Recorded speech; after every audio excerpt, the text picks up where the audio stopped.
Good morning, good afternoon, and good evening. We are player one, and we are here with a Just King tier list. I haven't seen many of these being done yet, so I'm gonna do it. So I did these from S to F. Obviously we're skipping E because that's what happens in tier list. If you guys have any disagreements with the tier list, please comment down below.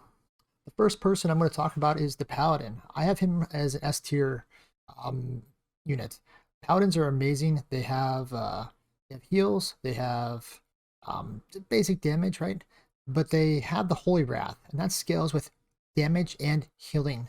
So any damage percentage you get, any healing percentage you get, it it just equates to a lot of damage.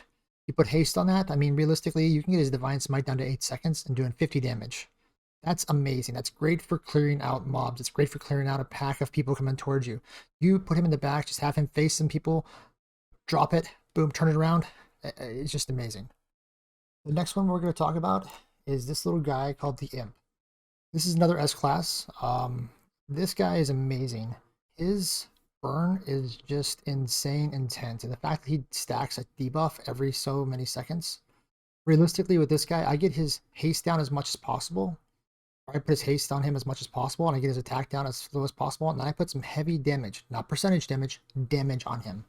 This damage creates his stacking 3 seconds, deals 1 damage every 3 seconds. That's just amazing with him. And on top of that, when burned enemies die, when he's level 3, they deal 25% damage. They basically explode, and you can have a catalyst of explosions. S class for sure. He can, you put like a heal, the hook on him that basically does the heal every time you attack. He can attack 2 times. I mean, literally, this guy isn't dying. Even with 25 to 30 hit points, he's not dying. 35 hit points for level 3, he's not dying. Love him. Love him. The next guy I'm going to talk about, and last person out of my S class, is the Hoplite. This guy is very similar to the Imp. He's versatile where he has a range and melee attack. He has incredible attack speed. This guy is not dying. He has armor and he has 35 health at max level. He also has a basically a level 3 ability that's kind of cool. Your melee attacks apply Stance Breaker. Your range attacks deal distance of damage equal to Stance Breaker's attacks. This guy is standing there. He is stacking damage quickly. And then if you have to pull away and run away from the mob, this guy maintains that damage with his spear. Beautiful. It is beautiful. This guy here, I typically will try to put a self heal on him, like the hook or something like that, so I know he can maybe like a healing percentage 100 at least. That way he's doing every attack is like 2 heals. He's not going to take that much damage unless it's like it's burst damage, which again, in that case, you can't do much about anyways. Next I put on this guy is again the actual damage, like a 4 damage or percentage damage on top of that, because he only has 3 damage, right, for his melee. But you put that 4 damage on there, he has 7. And 7 plus 100% is, we're talking 14. I mean, it gets up there really quick, and it's 14 damage every 0.5 seconds. This guy's amazing. I'm hopped up on him. This is the start of my A class, and we're going to talk about the Wizard. The Wizard is interesting, and the reason he's A class, and I almost put him at B, because he's hard to optimize. You have to build a team around him. Extremely good if you do. Extremely good if you do. He's extremely versatile because he has the ice and the fire on level 3. He can do either ice attacks that apply negative 50% slow and 25 frost. He's good with the Frost Wish or the Viking because of that.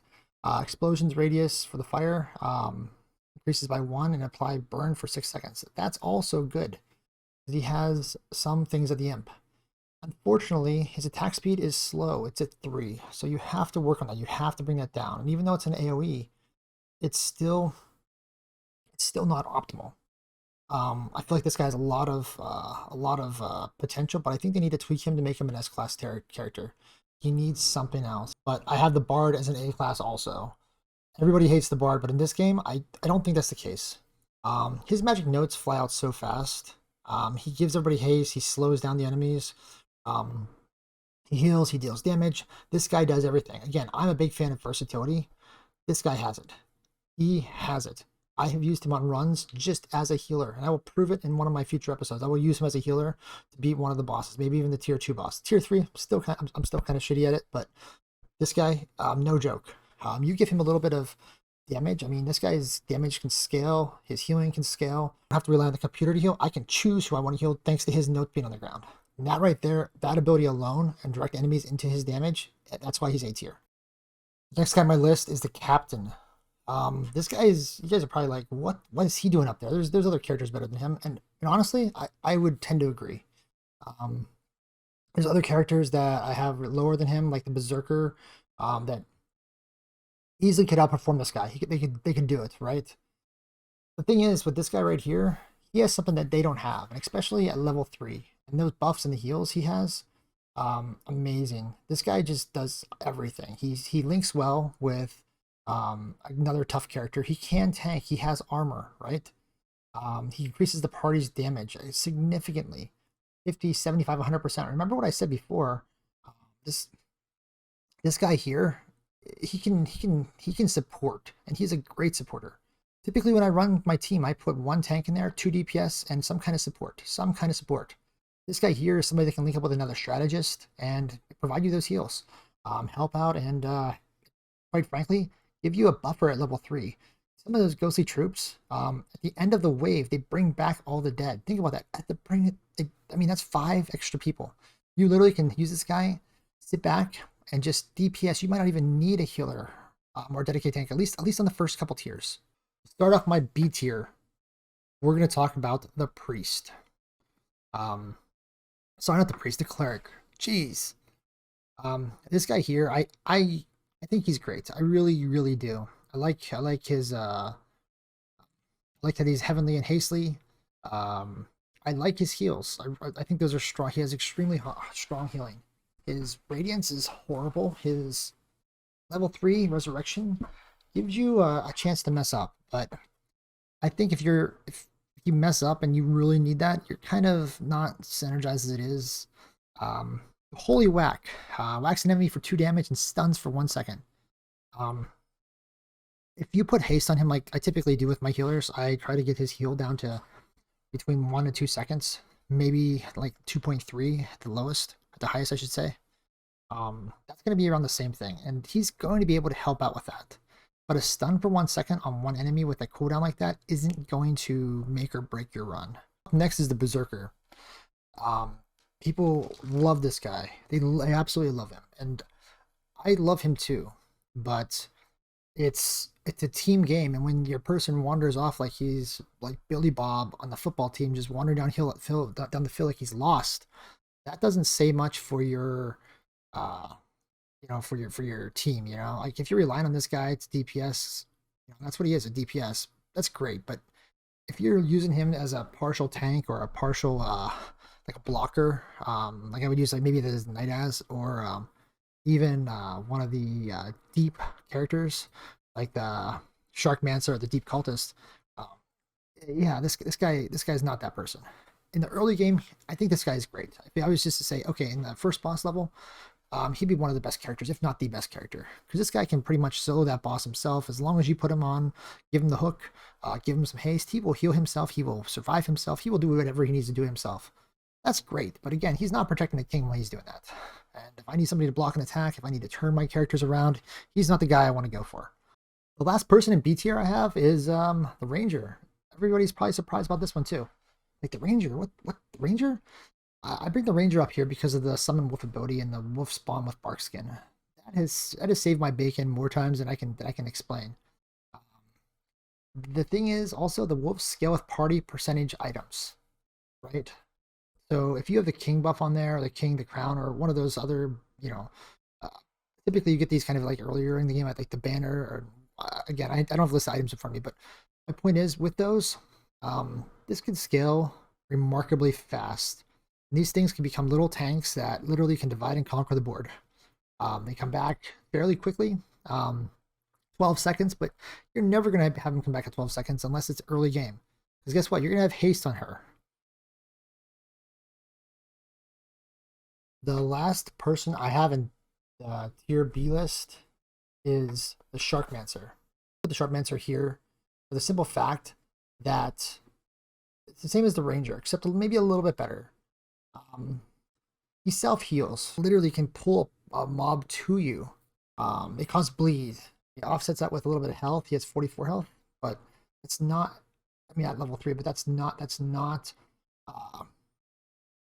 enough. This guy can take a few hits. He can heal himself, but again, it's every third strike. He heals for 5. So basically, I mean, that's every 3 seconds. And with haste, you're not going to offset that. Healing percentage, yeah, you can do 100% heals on him, or 150% heals. 100% heals, you know, he's going at 10 hit points or 10 heals every 3 seconds. That's like a cleric heal. So that's not bad. It's like a paladin heal. At the same time, again, I love this guy. I love his versatility. Start off my C tier. Again, I put them in the C tier because they're extremely powerful unit if you know how to use them, and you control your fate. The tentacles last 10 seconds. They deal a good bit of damage in an area. The deep strikes order all tentacles in range to attack the target. Again, great. Summons 5 range eyes of the deep that deal 6 damage and slow for 30 seconds or 30% each. Great. But it's not something that follows you around. You have to basically, it's a situational effect. You have to follow. You have to go with it. All right, we're back with our last C tier person, the Knight. The Knight is somebody I actually like this guy. He's a great tank, extremely great tank. He has armor. He has 58 hit points. He does decent damage. The speed is slow though. He needs to have haste, and like I said before, there's other people I would put haste on before him. It's just not worth it. Early tier character, yeah, he's a good tank. He'll get you through tier 1 and tier 2. But tier 3, I don't think so. I wouldn't use him in tier 3. To start off my D tier, it's gonna be the rogue. The rogue is extremely powerful, and here's the deal. I feel like it's bugged. The level 3 ability, Hidden Blade, kills in stealth, refreshes stealth.